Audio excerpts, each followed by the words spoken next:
इसकी जो top speed है वो पूरी काट दी और पूरी मैंने स्टीयरिंग छोड़ दी है। देखो गाड़ी भाई साहब ऐसा नहीं लग रही कि पलट जाएगी। ये मैंने अभी इसकी लो बीम ऑन कर रखी। नमस्कार दोस्तों, आज मैं टाटा टियागो 24 किलोवाट आवर का आज मैं ड्राइव एक्सपीरियंस शेयर करने वाला हूं कि ये गाड़ी हाईवे पर चलने में कैसी है, सेफ्टी कैसी है, कंफर्ट कैसा है, इसको 0 to 60 और 100 जाने में कितना समय लगता है, इसकी दोनों मोड में टॉप स्पीड कैसी है, ब्रेकिंग टेस्ट करने वाले हैं। सबसे पहले मैं आपको टाटा टियागो ईबी को स्पोर्ट्स मोड में डाल के इसकी 0 to 60 और 100 की टाइमिंग दिखा देता हूँ, कितनी फास्ट है ये गाड़ी और टॉप स्पीड कितनी है सिटी मोड में और स्पोर्ट्स मोड में। चलिए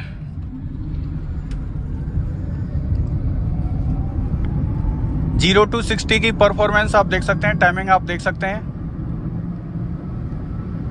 0 to 100 की टाइमिंग आप देख सकते हैं, बहुत ही फास्ट है भाई 0 to 60 जाने में, जो कि MG कॉमेट से ये गाड़ी काफ़ी फास्ट है। 121 जा चुकी है। सिटी मोड और स्पोर्ट्स मोड दोनों ही मोड में इसकी जो टॉप स्पीड है वो 121 किलोमीटर प्रति घंटे से ऊपर में नहीं जाती है। मतलब कि इस गाड़ी को 0 to 60 जाने में मात्र 5.7 सेकेंड का समय लगता है। मतलब कि ये इनिशियल पिकअप इसका काफ़ी ज़्यादा फास्ट है और लगभग 1200 सीसी के इंजन में जो आपको पेट्रोल इंजन में जो पावर मिलती है वही यहाँ पर आपको फील होने वाली है। तो मैंने गाड़ी का AC यहाँ पर कर दिया भाई चालू, और भाई ये देखो AC चालू करने के बाद इसकी भाई 55 किलोवाट की जो इसमें मोटर दी गई है, परमानेंट सिंक्रोनस इसमें मोटर मिलती है जो कि 114 Nm का टॉर्क निकालती है। AC अगर आप इसका चालू करते हैं नहीं करते हैं, इसकी परफॉर्मेंस में आपको 1% का भी फर्क आपको देखने को नहीं मिलेगा। और इसकी जो इनिशियल पावर है वो काफ़ी अच्छी है। और भाई इसका जो मिड परफॉर्मेंस है उसकी तो बात ही मत करो। मतलब कि इसको स्पोर्ट्स मोड में ना चलाने का एक अलग ही मजा है। मतलब नॉर्मल पेट्रोल डीजल गाड़ी अगर आप चलाते हैं तो भाई AC चालू करने के बाद नॉर्मल पेट्रोल डीजल गाड़ियों की जो परफॉर्मेंस है वो 10 से 15% डाउन हो जाती है। 16, 17, 18, 19, 20, 21, 121 तक जा रही है।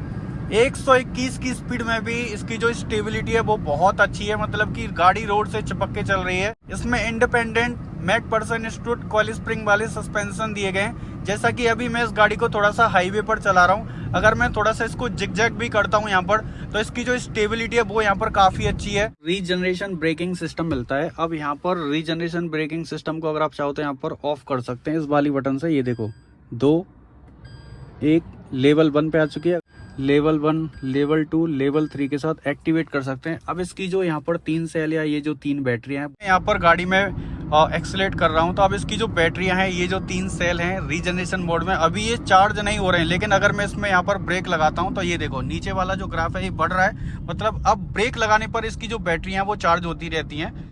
अब देखो रेस देने के बाद आप देख सकते हैं ऊपर में जो ग्राफ है ये दिखा रहा है एनर्जी कंजप्शन हो रहा है इसमें। मतलब कि पूरी गाड़ी 5 मिनट में चील्ड हो जाती है। मतलब कि टाटा की गाड़ियों का जो भाई AC है वो काफ़ी अच्छा मेरे को लगता है। कंपेयर करता हूँ तो अगर मैं इसको Hyundai की i20 से या फिर मैं ग्रैंड i10 से भी, 60 की स्पीड में हम इसको थोड़ा सा यहाँ से टर्न करने वाले हैं। भाई स्टेबिलिटी देखना आप इस गाड़ी की, ये देखो यहाँ से मैं इसको सीधा टर्न कर रहा हूँ, काफ़ी अच्छा खासा ये टर्न है यहाँ पर। ये देखो गाड़ी भाई साहब ऐसा नहीं लग रही कि पलट जाएगी। मतलब कि हाई स्पीड में भी एकदम स्टेबल रहती है। अब इसकी बैटरी 17% बची हुई है, मतलब कि 20% से नीचे आ चुकी है। अब जैसे ही मैं इसमें ना गियर शिफ्ट करता हूँ, स्पोर्ट्स मोड में डालूंगा ना, तो यहाँ पर ये डिनाई कर देगी। मतलब कि ये स्पोर्ट्स मोड में जाएगी नहीं। 20% से बैटरी इसकी अगर नीचे आ जाती है तो ये स्पोर्ट्स मोड में जाती नहीं है। गियर शिफ्टर की एक चीज़ मेरे को अच्छी ये लगी है कि जैसा कि अभी मैं इस गाड़ी को चला रहा हूँ तो इसमें अगर मैं चाहूँ तो ड्राइव मोड में भी डाल सकता हूँ, इस गाड़ी को स्पोर्ट्स मोड में भी डाल सकता हूँ। लेकिन मैं जानबूझकर भी इस गाड़ी को यहाँ पर न्यूट्रल नहीं कर सकता हूँ, ना ही इसको रिवर्स मोड में डाल सकता हूँ, क्योंकि ये भाई ना ही न्यूट्रल में शिफ्ट होती है ना ही ये रिवर्स में शिफ्ट होती है। सिर्फ ये ड्राइव और स्पोर्ट्स मोड में ही शिफ्ट होती है। लो सेंटर ऑफ ग्रेविटी की वजह से ये जो टाटा टियागो है ये हाई स्पीड में काफ़ी ज़्यादा स्टेबल रहती है हाईवे पर। खास करके अगर आप इसको बहुत ज़्यादा कॉर्नर भी करते हैं, अचानक से मोड़ भी देते हैं ना, तो ये पलटेगी नहीं बिल्कुल भी।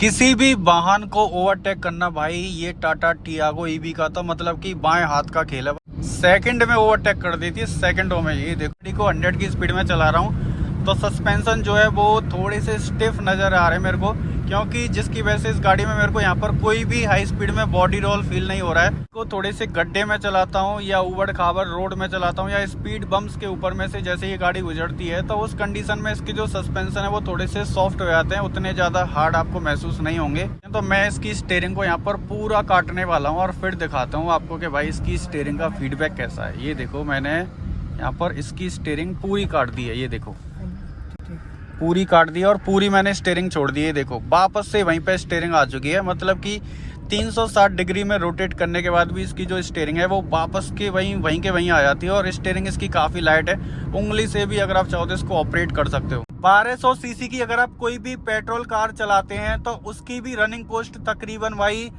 6 से 7 रुपये पर किलोमीटर आती है। ये तो भाई साहब आपकी घर में चार्ज होने के बाद 70 रुपये से पर किलोमीटर चलती है, मतलब कि सीधे सीधे ये गाड़ी घर में चार्ज करने के बाद 6 रुपये पर किलोमीटर बचा रही है। अगर आप इसको बाहर से चार्ज करके भी चार्ज कराओगे ना, तब भी ये गाड़ी आपके तकरीबन 5 से 5.5 रुपये पर किलोमीटर सेव कर रही है। तो इस टाटा टियागो ईवी से अगर आप चाहो तो दिल्ली से मुंबई भी जा सकते हैं, किसी भी बड़े शहर में जा सकते हैं, किसी भी बड़े स्टेट में जाने के लिए आपको बहुत ज़्यादा सोचना नहीं पड़ेगा, क्योंकि हर जगह पर आज की डेट में देखा है तो बड़े बड़े हाईवे पर फास्ट चार्जर का सपोर्ट होता है। लेकिन इस टाटा टियागो ईवी में 24 किलोवाट आवर का बैटरी पैक दिया है और 0 to 100% चार्ज करने में ये गाड़ी बिजली के 24 यूनिट कंज्यूम करती है। अगर आप इस गाड़ी को बाहर से चार्ज कराते हैं तो तकरीबन 1 यूनिट की जो कॉस्ट है वो 14 रुपये पर यूनिट रहने वाली है। उस हिसाब से देखा है तो ये मात्र 336 रुपये में इसकी बैटरी 100% चार्ज हो जाती है। इसी को ना घर में चार्ज करोगे ना तो भाई साहब 170 रुपये की बिजली में ही इसकी जो बैटरी है वो 100% चार्ज हो जाती है, क्योंकि घरों की जो बिजली की जो कॉस्ट है वो तकरीबन 6 से 7 या 8 रुपये पर यूनिट के हिसाब से रहती है, इससे ज़्यादा नहीं रहती है। घर में चार्ज करने के बाद ये 70 पैसे पर किलोमीटर के हिसाब से चलती है। अगर आप इसको बाहर से चार्ज कराते हैं, फास्ट चार्जर से चार्ज कराते हैं, तो ये 1 रुपये 60 पैसे पर किलोमीटर के हिसाब से चलती है, जो कि भाई स्प्लेंडर से भी सस्ती है। देखो बोनट की जो विजिबिलिटी है वो इसकी काफ़ी अच्छी है, मतलब कि आगे वाला जो बोनट का हिस्सा है वो आपको यहाँ से दिखाई नहीं देगा, मुड़ा हुआ है आगे से। तो सिटी में अगर आप इस गाड़ी को चलाते हैं तो बोनट इसका पूरा का पूरा आगे तक विजिबल रहता है। मिरर इस गाड़ी के काफ़ी चौड़े हैं, जिसकी वजह से पीछे वाले रोड का पूरा व्यू आपको इसमें मिलता रहता है। इसमें आपको 4 स्पीकर, 4 ट्विटर मिलते हैं और 17.74 सेंटीमीटर का इसमें आपको टच स्क्रीन इंफोटेनमेंट सिस्टम मिलता है भाई हरमन का। इसका जो साउंड है वो भी भाई क्वालिटी में काफ़ी दमदार है। अगर आपकी हाइट 5 फीट भी है तो आप इसकी सीट की हाइट को ज़्यादा करके, ऊंचा करके आप इसके बोनट को आगे तक भी देख सकते हैं। कि हाइट कम है तो आप इसकी स्टीयरिंग को नीचा कर सकते हैं, हाइट आपकी ज़्यादा है तो आप इसकी स्टीयरिंग को थोड़ा सा ऊंचा भी कर सकते हैं। आता हूँ तो यहाँ पर क्रूज कंट्रोल का लोगो आ जाता है। इसको एक्टिवेट करने के लिए ये वाली बटन को आपको प्रेस करना है। ये देखो, ये प्रेस करने के बाद अब यहाँ पर इसका जो क्रूज कंट्रोल है वो एक्टिवेट हो चुका है। अब ये गाड़ी भाई क्रूज कंट्रोल सेट होने के बाद आराम से चलती रहेगी एक ही कांस्टेंट स्पीड में। देखो, एक कांस्टेंट स्पीड में या फिर आप इसको क्रूज कंट्रोल में सेट करके चलाते हैं तो इसकी वजह से इसका जो एनर्जी कंजप्शन है वो बहुत ही ज़्यादा लो हो जाता है। मतलब कि अब ये जो गाड़ी है वो आपको रेंज भी ज़्यादा देगी और इसका जो एनर्जी कंजप्शन है वो भी बहुत कम होगा। और तीसरा ये है कि आपको बहुत ज़्यादा लॉन्ग राइड में थकान नहीं होगी कि आपको बार बार पेडल दबाना पड़े।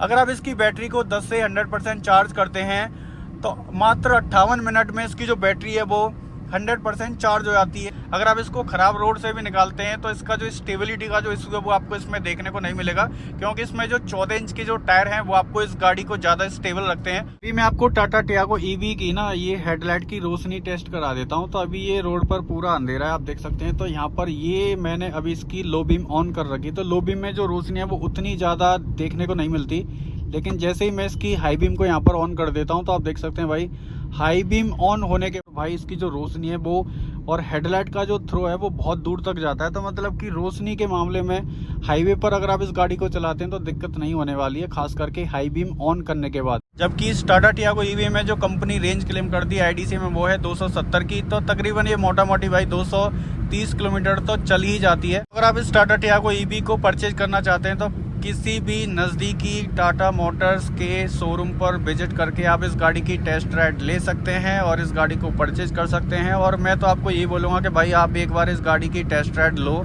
या फिर आप इस टाटा टियागो ईवी की लो, या फिर पंच की लो, या नेक्सॉन की लो, कोई भी इलेक्ट्रिक कार है टाटा की उसकी लो। आपको पता चल जाएगा कि भाई पेट्रोल डीजल के मुकाबले जो ईवी की जो परफॉर्मेंस है वो क्या लेवल की रहने वाली है। Thank you.